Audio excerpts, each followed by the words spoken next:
మీ ఎలాంటి వ్యాపార ప్రకటనలకైనా వెంటనే మా ఛానల్ సంప్రదించండి. అందరికీ నమస్కారం. ఈరోజు మన స్టూడియోలో ప్రముఖ ఆధ్యాత్మికవేత్త దైవాజ్ఞ బ్రహ్మశ్రీ వీరాపురం సుబ్రహ్మణ్య స్వామి గారు మనతో ఉన్నారు. సో గురువు గారితో మాట్లాడేద్దాం. నమస్కారం గురు. శుభాశీస్సులండి. గురుగారు, విశేషంగా అక్టోబర్ మాసం అనేది మిథున రాశి వాళ్ళకి ఏ విధంగా కలిసి రాబోతుంది? అదృష్టాలు ఏమైనా వరించబోతున్నాయా? ఓవరాల్ గా గ్రహస్థితి ఎలా ఉంది? ఎలాంటి పరిస్థితులు వీళ్ళకి ఎదురవుతాయి అంటారు? మంచి విషయం అడిగారు. ఈ ఆశ్వయుజ మాసంలో అక్టోబర్ నెల మిథున రాశి వాళ్ళకి చాలా ఆనందదాయకమైనటువంటి మాసమే. ప్రతి విషయంలో కూడా ఈ రాశి వాళ్ళకి కలిసి వచ్చే అంశాలు చక్కగా అధికంగా ఉన్నాయి. వీళ్ళకు కూడా ఈ మాసంలో గృహయోగం కలిగే అవకాశం ఉంది. అంటే చాలామంది అనుకుంటుంటారు ఏమని, ప్రతి రాశి వాళ్ళకి ఇలా గృహయోగం ఉంది అని చెప్తున్నారు. అంటే కొంతమందికి కలగని వాళ్ళు అంటూ ఉంటారు కదా, ఇలా చెప్తుంటారులే పేకు అని చెప్పేవాళ్ళు ఉంటారు. అయితే ఆ చూసుకున్న వాళ్ళకి వాళ్ళ వయసుని బట్టి వాళ్ళకి కలగలేదని చెప్పేసి అందరికీ కలగలేదంటే ఎట్లా?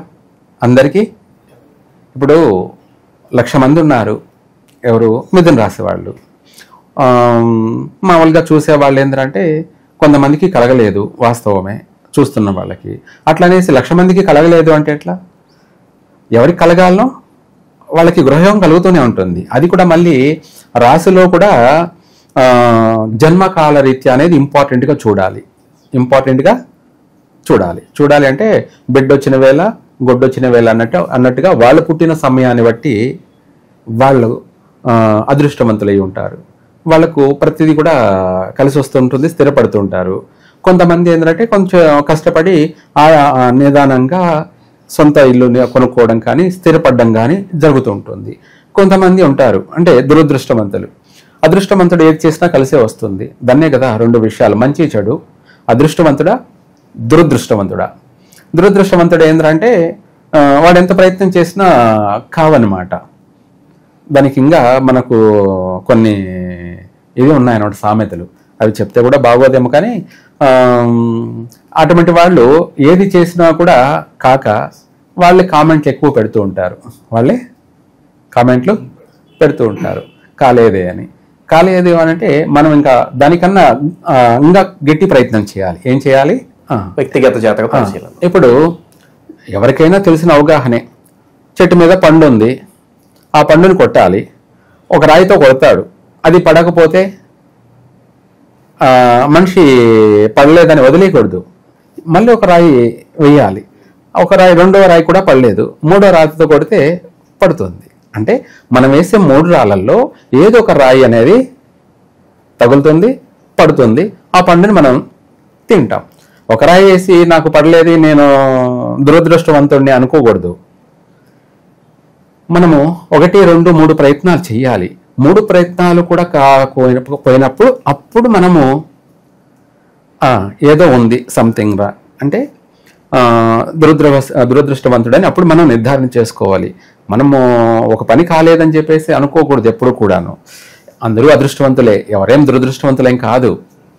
కాకపోతే ఇందాక మనం అనుకున్నట్టు ఏదైనా సరే ఆకులో పెడతావా బోకులో పెడతావా అన్న సామెత కింద ప్రతిదీ వెంటనే అయిపోవాలంటే కుదరదు.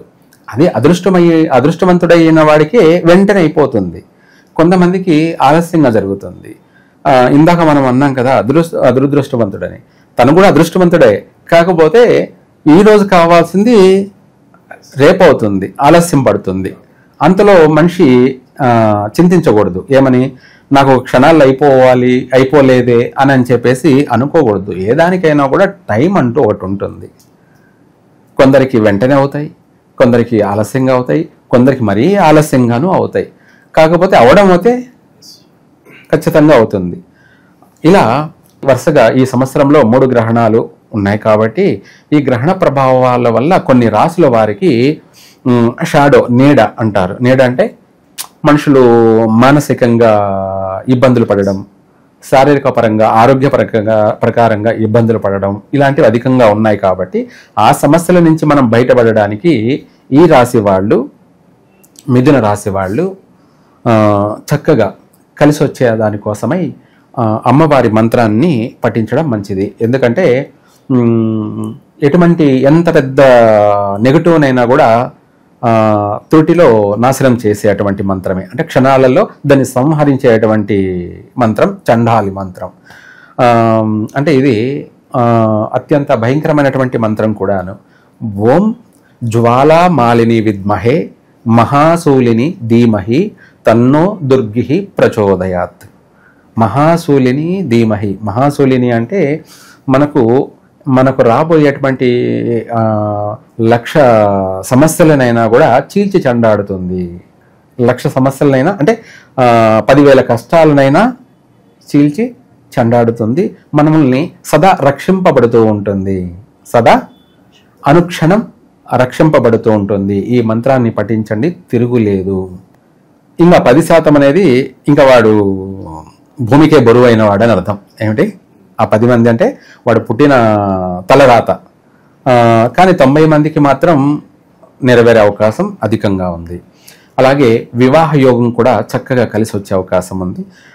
ఎప్పటి నుంచో ప్రయత్నం చేస్తూ అలసిపోయి ఉన్నటువంటి వాళ్ళకి, నిరుత్సాహం చెందినటువంటి వాళ్ళకి ఈ మాసంలో శుభవార్తలు వింటారు, సంబంధాలు కుదురుతాయి, ఖాయమవుతాయి, వివాహం కూడా అయిపోతుంది.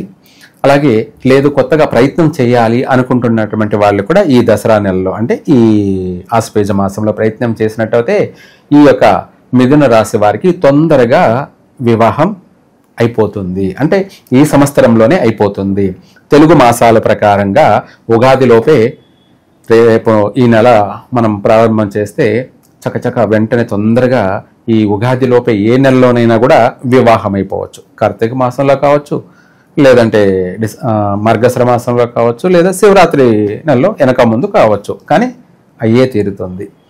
ఇదే కాకుండా సంతాన విషయంలో కూడా సౌఖ్యం, సంతాన సౌఖ్యం, ఆరోగ్య విషయంలో కూడా బాగానే ఉంది. ఇవన్నీ కూడా మాసవారి ఫలితాల ప్రకారంగా మిథున రాశి వారికి అన్ని విధాలా బాగుంది. విదేశీయాన యోగం ప్రయత్నం చేసుకోవచ్చు, నెరవేరుతుంది. అక్కడ వెళ్ళినా కూడా స్థిరపడతారు, కలిసే వస్తుంది. కానీ అక్కడ కొద్దిగా ఇప్పుడు ప్రస్తుతం మార్పులు చేర్పులు కాస్త అల్లకొల్లలాలు ఉన్నాయి అంటే అందరికీ కాదు, అది దేశాల వారీగా గ్రహాల రీత్యా అన్ని దేశాల్లో జరుగుతూనే ఉంటుంది. ఎవరి తలరాత వాళ్ళదే, ఎవరి తలరాత అక్కడ ఏదో పంపించేస్తున్నారు అని భయపడిపోవాల్సిన అవసరం లేదు. ఈ ప్రపంచాలు ఎవడు ఏమీ చేయలేడు. ఏం జరగాలన్నా జరుగుతూనే ఉంటాయి. ఏం జరగాలనో ప్రకృతి సాక్షిగా, ప్రకృతి ప్రకారంగా జరగాల్సింది జరుగుతూనే ఉంటుంది. మనకు మన జాతక ప్రకారంగా అక్కడ వెళ్ళి స్థిరపడాల్సింది ఉంటే అది ఎవరు ఆపలేరు. వెళ్తాం, స్థిరపడతాం, చక్కగా కలిసే వస్తుంది. ఇప్పుడు అక్కడ అబ్రాల్లో మన భారతీయుల్ని అందరూ పంపించేస్తున్నారని కూడా కొంతమంది అపోహాలు. మన భారతీయులు లేకపోతే అబ్రాల్డే లేవు. ఏమిటి, మన భారతీయులు లేకపోతే అబ్రాల్ దేశాలే లేవు అన్నమాట. అంతే. ఏ దేశం ఏగినా జై కొట్టు తెలుగోడ. ఏమిటి, తెలుగోడికి ఎక్కడ పోయినా కూడా రాజయోగమే, ఎక్కడ పోయినా రాజయోగమే. కాబట్టి భయపడాల్సిన అవసరం ఏం లేదు, ప్రశాంతంగా నెరవేరుతుంది. విదేశీ యానయోగం చక్కగా కలిసే వస్తుంది, ప్రయత్నాలు చేసుకోవచ్చు. నూతన ఉద్యోగాలకు కూడా ప్రయత్నం చేసుకోవచ్చు. ఈ మాసంలోనే నూతన ఉద్యోగాలు వస్తాయి, స్థిరపడతారు. మళ్ళీ ఉద్యోగాల్లో చేసేటువంటి వాళ్ళకి కూడా ప్రమోషన్ కలుగుతుంది. చక్కగా విద్యార్థులకు కూడా అన్ని రంగాల వారికి కలిసే వస్తుంది. కాకపోతే ఈ రాశి వాళ్ళకు కూడా ఈ గ్రహణ ప్రభావాలు ఎందుకు ఇంతగా మనం చెప్పుకోవాలి అంటే, నిన్న చంద్రగ్రహణం, రేపు సూర్యగ్రహణం, మళ్ళీ చంద్రగ్రహణం, అది కేతుగ్రస్త చంద్రగ్రహణం. ఇవి ఈ రాశి వాళ్ళకి ఎప్పటి నుంచో ప్రయత్నం చేస్తున్న అటువంటి వాళ్ళకు కూడా ఈ మాసంలో సక్సెస్ అవుతారు. అందువల్ల గృహయోగం కూడా కలిగే అవకాశం ఉంది, లేదా వాహన యోగం కూడా కలిసి వచ్చే అవకాశం ఉంది. ఇదే కాకుండా ఏదైనా ట్రావెల్స్ బిజినెస్ చేసుకోవాలన్నా కూడా ఈ మిథున రాశి వాళ్ళు ప్రశాంతంగా కొనుక్కొని వ్యాపారం చేసుకోవచ్చు. ఆర్థిక పరంగా ఎలా ఉంటుంది? ఆర్థిక పరంగా కూడా ఏ పని చేసినా కూడా కలిసే వస్తుంది, నష్టం అయితే ఉండదు. 100కి 90% నష్టం ఉండదు, చక్కగా కలిసి వస్తుంది. అన్ని విధాల కూడా కుటుంబం అంతా కూడా సుఖంగా, సౌఖ్యంగా, సంతోషంగా కుటుంబంలో అందరితో కలిసి ఆనందమైనటువంటి జీవితాన్ని గడుపుతారు. సర్వే జన సుఖినో భవంతు.